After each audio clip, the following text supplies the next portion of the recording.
آپ فرماتے ہیں فجر کا وقت اللہ کے دینے کا وقت ہے، اس وقت اللہ بانٹتا ہے۔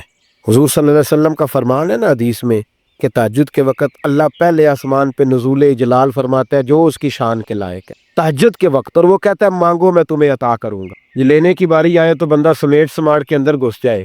ہمارے ہاں یہ ہوتا ہے کہ عشاء کے بعد بچے بیٹھتے ہیں موبائل لے کے، تہجد کا وقت آتا ہے تو ان کی آنکھیں بند ہونی شروع ہوتے ہیں، تو لینے کے وقت تو سویا تھا، تیرا مسئلہ کیسے حل ہوگا؟ بھائی جب کوئی آدمی خیرات بانٹ رہا ہو تو جو پیالہ پیچھے کر لے اسے ملے گا؟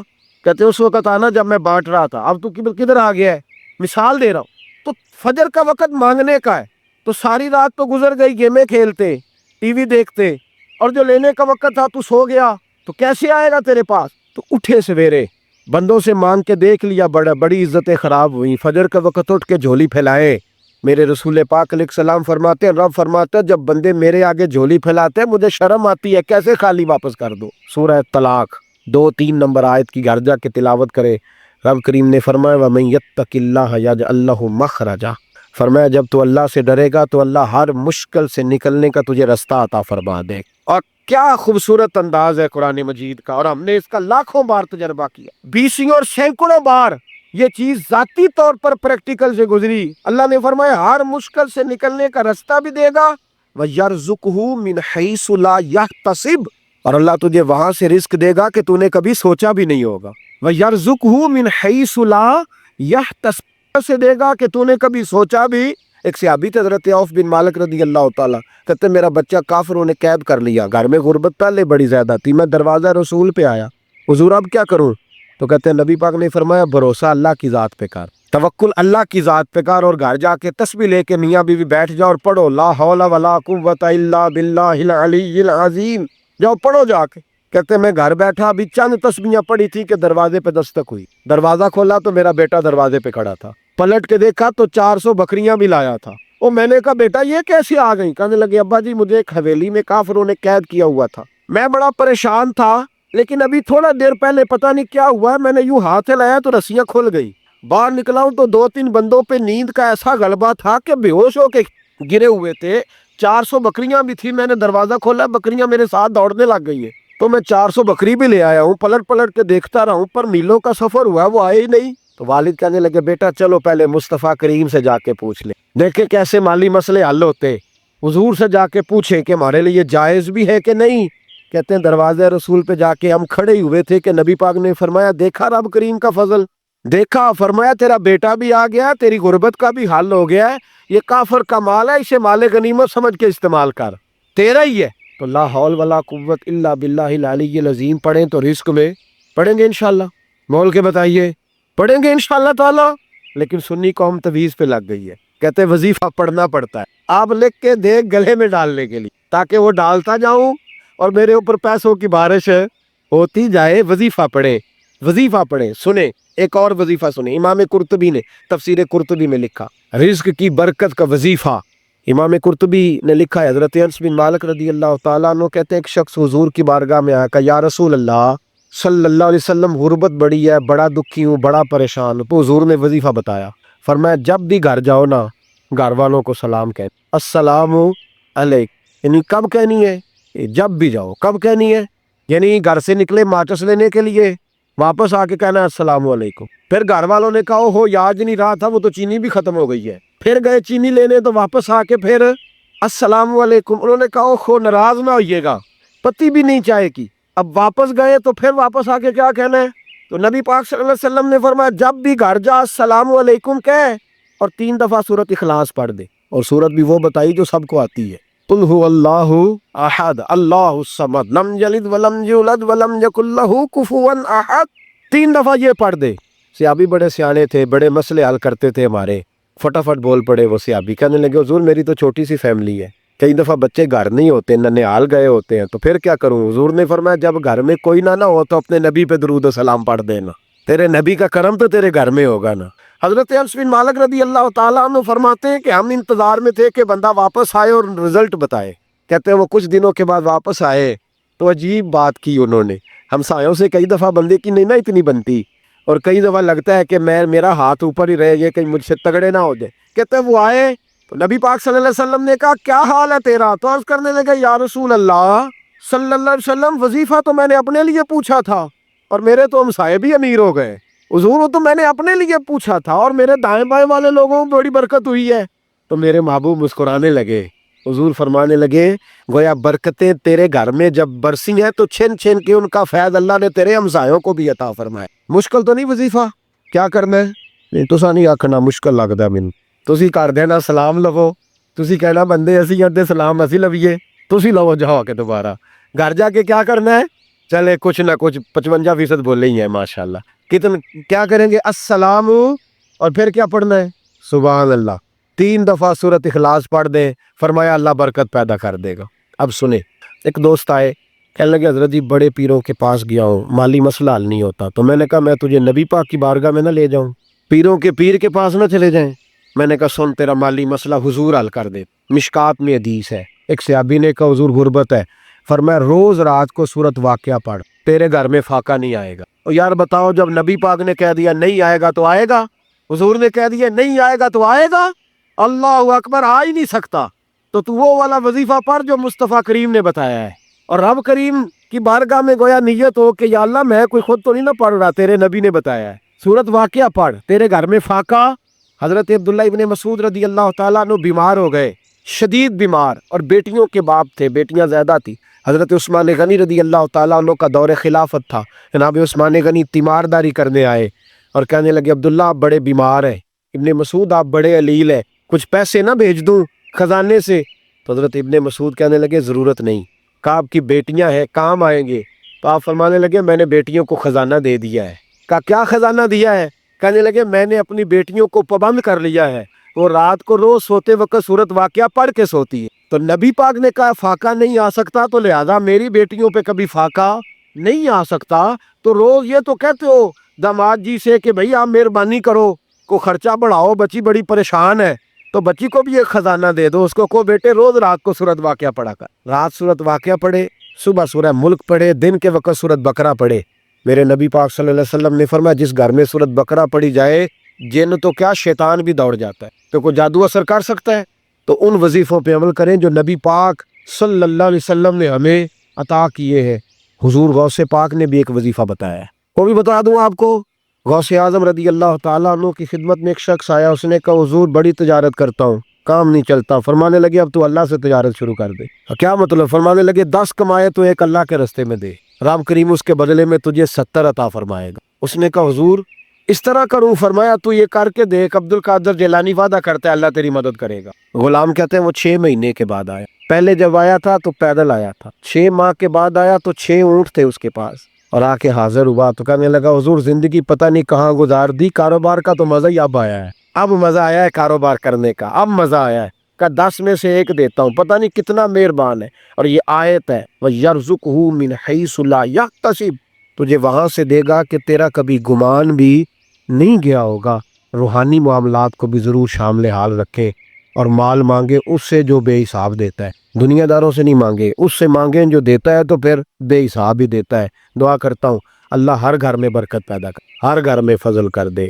12واں پارہ ہے، اس کے بالکل شروع میں اللہ تعالیٰ نے فرمایا کہ وَمَا مِن دَابَّةٍ فِي الْأَرْضِ إِلَّا عَلَى اللَّهِ رِزْقُهَا، فرمایا کہ نہیں ہے کوئی جاندار جو زمین پر چلتا ہو اور اس کا رزق اللہ کے ذمے نہ ہو۔ فرمایا جو زمین پہ چلنے والے ہیں، جو آئے ہیں، رب کریم نے ان کے رزق کا ذمہ اپنے ذمے رکھا ہوا ہے۔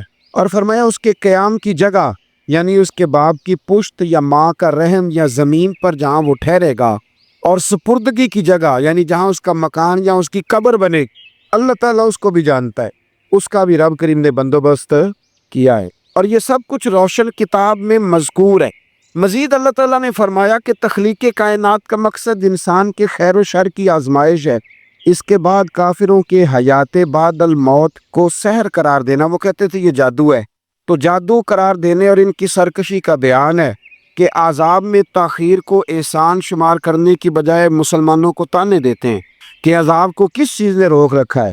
آگے چل کے انسان کی خود غرضی کو بیان کیا اللہ تعالیٰ، فرمایا کہ اللہ تعالیٰ کسی انسان کو کوئی نعمت عطا کرتا ہے تو وہ اس پر شکر گزار نہیں ہوتا، لیکن اگر نعمت چھن جانے پر تو پھر نا امید اور ناشکرا ہو جاتا ہے۔ ملی تھی تو پھر اس نے شکر ادا، چلی گئی تو اب بڑے شکوے کر رہا ہے۔ اسی طرح اگر مصیبت کے بعد کوئی نعمت ملے تو انسان اتراتا ہے، شیخی بھی کرتا ہے، البتہ جو ہر حال میں صابر شاکر رہے اور عمل صالح کرے تو ان کے لیے بخشش ہے اور بڑا اجر ہے۔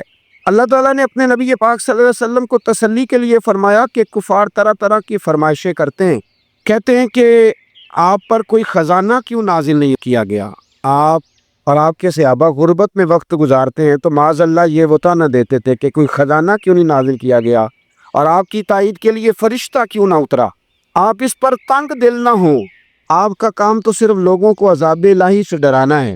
اس صورت میں بھی قرآن کریم کے کلام الہی ہونے کا انکار کرنے والوں کو چیلنج دیا گیا ہے کہ اپنے تمام حمیتیوں کو ملا لو اور قرآن پاک جیسی 10 صورتیں بنا کے دکھاؤ، لیکن بنا سکتے؟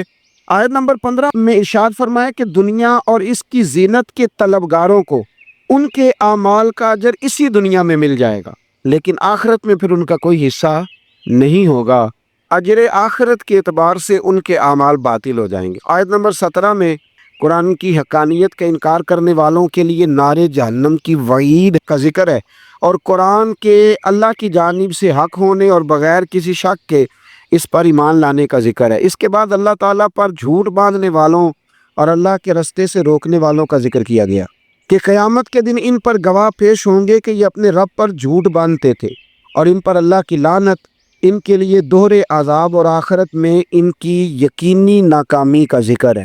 یہاں ایک بات آپ سے بھی عرض کروں، ہم بھی کئی دفعہ نا بھولے پن میں کہہ دیتے اللہ نے یہ بھی تو فرمایا نا جی قرآن میں، تو جب تک آپ پڑھ نہیں لیتے یا سن نہیں لیتے تب تک یہ جملہ بولنے کی ضرورت ہے۔ اسی طرح نبی پاک علیہ السلام نے فرمایا جس نے مجھ پر جھوٹ باندھا، جھوٹی حدیث بیان کی، وہ میں نے کہا ہی نہیں تھا، اور اس نے جھوٹی حدیث بیان کی تو حضور فرماتے اس نے حدیث نہیں سنائی بلکہ اپنا جہنم کے اندر مکان بنا لیا ہے۔ تو قرآن و سنت کے معاملے میں جس چیز کا علم نہ ہو، جس کی پوری خبر نہ ہو، آپ اس کے حوالے سے کوئی بات کر سکتے ہیں؟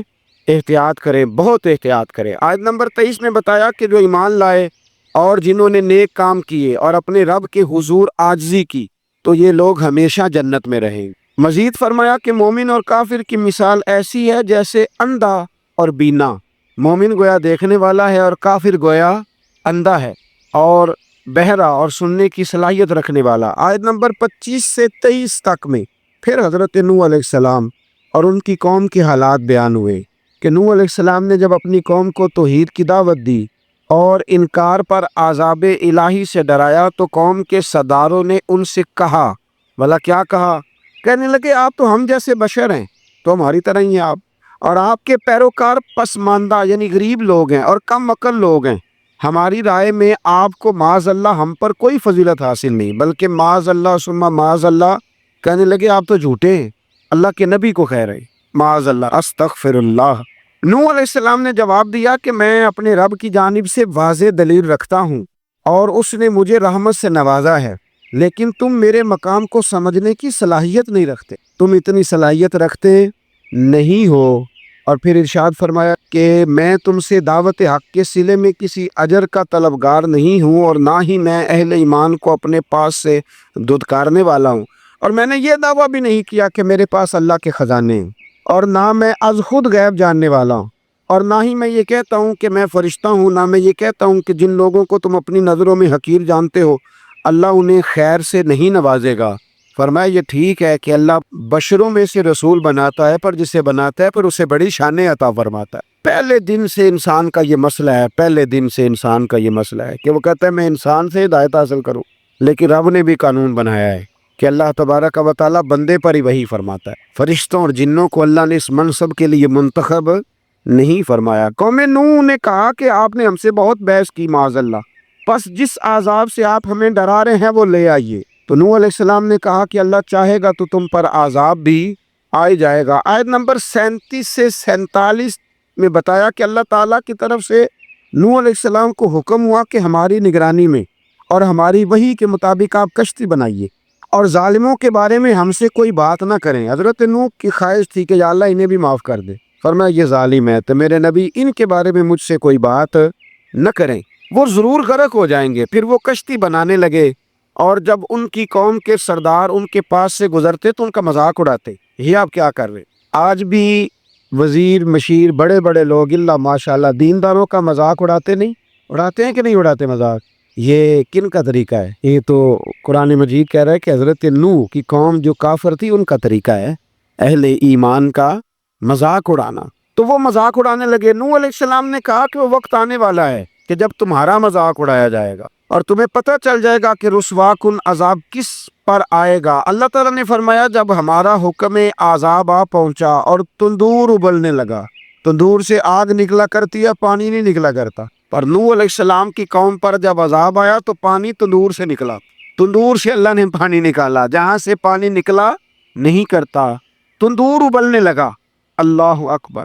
تو اللہ تبارک و تعالیٰ نے فرمایا تو ہم نے نوح علیہ السلام سے کہا کہ آپ خود اور اپنے گھر والوں کے ساتھ اس کشتی میں سوار ہو جائیں اور اہل ایمان کو بھی سوار کر لیں اور ہر چیز کے جوڑے یعنی نر اور مادہ کو سوار کر لیں، اور ان کے ساتھ ایمان والے بہت کم تھے۔ حضرت نوح علیہ السلام دعائیں پڑھتے ہوئے سوار ہو گئے۔ پھر کیا ہوا؟ کشتی انہیں پہاڑوں جیسی موجوں میں لے جا رہی تھی کہ نوح علیہ السلام الگ کھڑے ہوئے اپنے بیٹے سے فرمانے لگے، اے بیٹے ہمارے ساتھ کشتی میں سوار ہو جا اور کافروں کے ساتھ نہ رہو۔ اس نے یعنی نوح علیہ السلام کے بیٹے نے کہا کہ میں آپ کے ساتھ نہیں بیٹھوں گا، ابھی کوئی پہاڑ آئے گا تو میں پہاڑ کی پناہ لے لوں گا۔ اگر کسی نیک آدمی کا بیٹا کبھی غلط نکل آیا تو اس کا مطلب یہ نہیں کہ اس نے تربیت ٹھیک نہیں کی، ہاں یہ اعتراض چھوڑ دیں، اس لیے کہ نوح علیہ السلام کا بیٹا کافر ہو گیا۔ اور جب سیلاب نظر آیا تو اس سے کہا کہ آجا سوار ہو جا، تو کہنے لگا میں نہیں بیٹھوں گا، میں تو کسی پہاڑ کی پناہ لے لوں گا اور میں اس کے اندر چھپ جاؤں گا اور وہ پہاڑ مجھے پانی سے بچا لے گا۔ نوح علیہ السلام نے کہا آج اللہ کے حکم کے سوا کوئی بچانے والا نہیں ہے سوائے اس کے جس پر اللہ رحم فرمائے۔ پھر ان دونوں کے درمیان موج حائل ہو گئی، ایسے ایک موج اٹھی اور حضرت نوح کا بیٹا ڈوب گیا۔ اور جب حضرت نوح کا بیٹا ڈوبا، اللہ کی طرف سے حکم ہوا اے زمین اپنا پانی نگل لے، اے آسمان تھم جا، پانی خوش ہو گیا، اللہ کا فیصلہ نافذ ہو گیا اور کشتی کوہ جودی پر ٹھہر گئی۔ نوح علیہ السلام نے اللہ سے التجا کی، کیا میرے پروردگار میرا بیٹا اور میرے اہل سے ہے اور تیرا وعدہ سچا ہے کہ تو میرے اہل کو بچا لے گا؟ اللہ نے فرمایا نوح وہ آپ کے اہل میں سے ہے ہی نہیں، وہ آپ کے اہل میں سے ہے ہی نہیں، اہل میں سے وہ ہوگا جو آپ کے طریقے پہ چلے گا، جو طریقے پہ نہ چلے وہ نسل میں سے ہے ہی نہیں، وہ ختم ہو گئی بات۔ اللہ اکبر۔ اس کے اعمال ٹھیک نہیں، جس بات کی حقیقت کا آپ کو معلوم نہ ہو اس کے بارے میں سوال نہ کرے۔ تو نوح علیہ السلام نے اللہ تعالیٰ سے اپنی اس اجتہادی خطا پر مغفرت اور رحم کی دعا کی۔ پھر طوفان نوح تھم جانے کے بعد وہ سلامتی کے ساتھ اتر گئے۔ اجتہادی خطا میں نے ایک لفظ بولا ہے، یہ اجتہادی خطا کا مطلب یہ ہے کہ بعض اوقات انبیاء سے ایسی باتیں سرزد ہو جاتی ہیں کہ جو تعلیم امت کے لیے ضروری ہوتی ہے تاکہ لوگوں کو پتہ چل جائے کہ اللہ کی بارگاہ میں توبہ کیسے کرنی۔ اگر وہ لوگ توبہ نہ کرتے تو ہمیں توبہ کے طریقے سمجھ میں یعنی ان سے اجتہادی خطا ہو گئی، کہنے میں کرنے میں کوئی ایسی بات ہو گئی جو بظاہر اللہ تعالیٰ کی رضا والی، تو فوراً معافی مانگ لیتے تھے، لیکن اب امتی اٹھ کے کہے کہ نبی گناہ گار ہے معاذ اللہ۔ حضرت آدم نے دعا مانگی تھی نا، ربنا ظلمنا انفسنا، اے اللہ ہم نے اپنی جانوں پر ظلم کیا، انہوں نے کہا تھا۔ تو اگر کوئی بندہ حضرت آدم کو ظالم کہے گا تو کافر ہو جائے گا، تو اگر وہ کہے کہ وہ تو خود کہہ رہے ہیں، ایک بندہ اڑ جاتا ہے کہتے ہیں تو خود کہہ رہے ربنا ظلمنا، تو خدا کے بندے وہ اللہ کے نبی